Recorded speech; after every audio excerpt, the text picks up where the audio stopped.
Welcome back to our community. Susie Thomas visiting with Jody Salvo from the Tuscarawas County Anti-Drug Coalition and discussing what you may have been misinformed about medical marijuana. So there will be something available that's actually a prescription, a real prescription that can be prescribed by real physicians, available in a pharmacy, but in dispensaries, you are getting THC no matter what anyone has told you. Is that the truth? It will absolutely be there. I think you will definitely see some products that are definitely going to be more CBD based than THC. But okay, this will kind of explain it pretty well.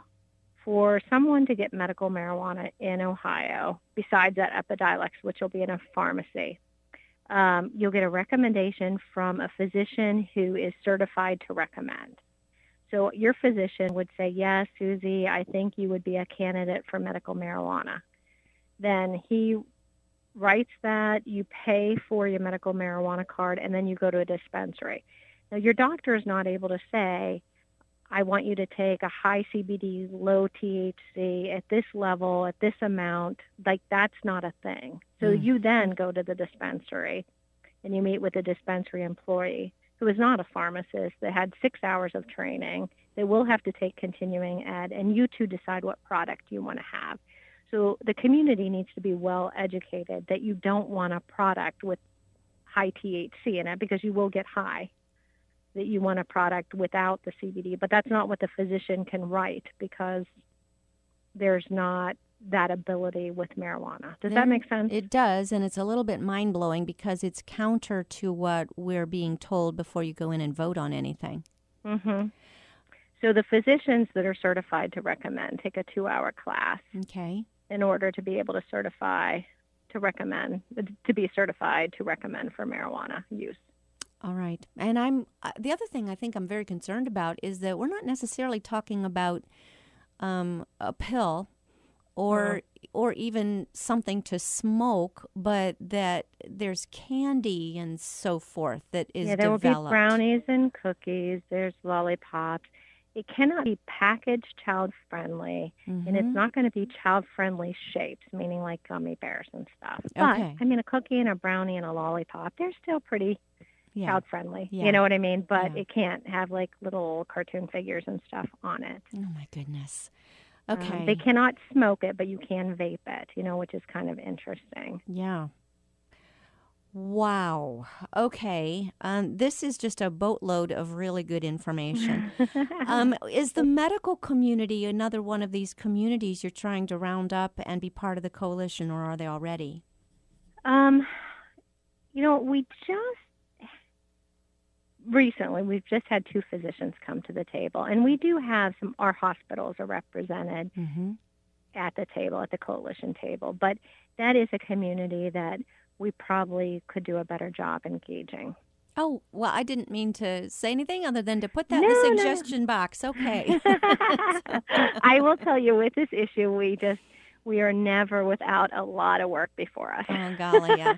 Well, you've made a wonderful step, a great step here with involving the churches, and that's what we want to talk about. You've had a recent first gathering, and I understand that went very, very well. Tell us about it.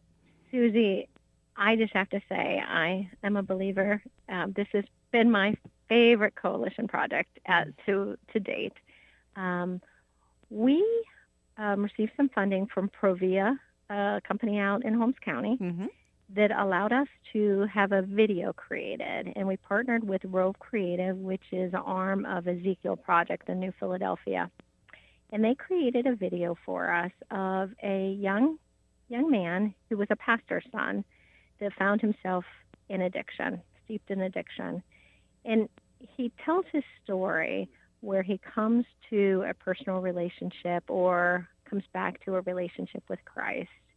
And it's through his relationship with Christ and the support of the faith community that he is living in freedom right now. Wow.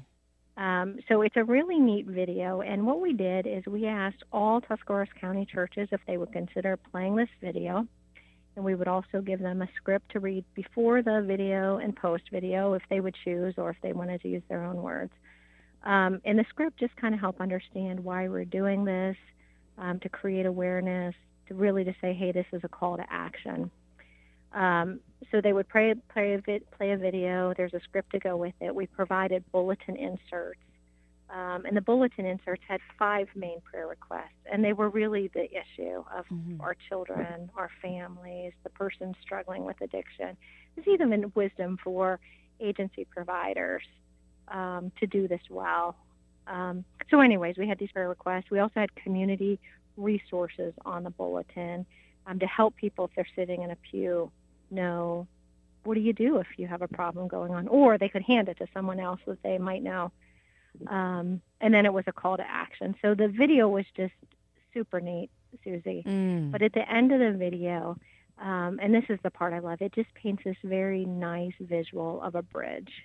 And the church on one side of the bridge and people struggling addiction or families. And it talks about, people that are struggling and steeped in addiction. A lot of times Satan really just reinforces, as he does with any other sin. You're not worthy, It's that sin that separates you from, honestly, relationship with other people, from getting the help that's out there, or to come into a loving community. So a lot of times it's just that own shame and stuff that's running in their head. And it says to the church, we need to be the arms and feet of Christ. We need to walk across the bridge and intentionally love on someone and love on them, even if they don't feel worthy to be loved, or if they don't know how to accept what we're trying to convey. But continue to love on them and bring them into the family, God, So it was a challenge, honestly, at the end, to pick one person and intentionally love on them. Wow. And so it was just kind of a neat way for churches to say, we see this problem. We might not know what to do with the problem, but, we are the hands and feet of Christ. Yes. And you know what? He has told us to love one another. Yes. No matter what's the situation, no matter what's going on, but that is our job. And that's the difference maker right there, Yes.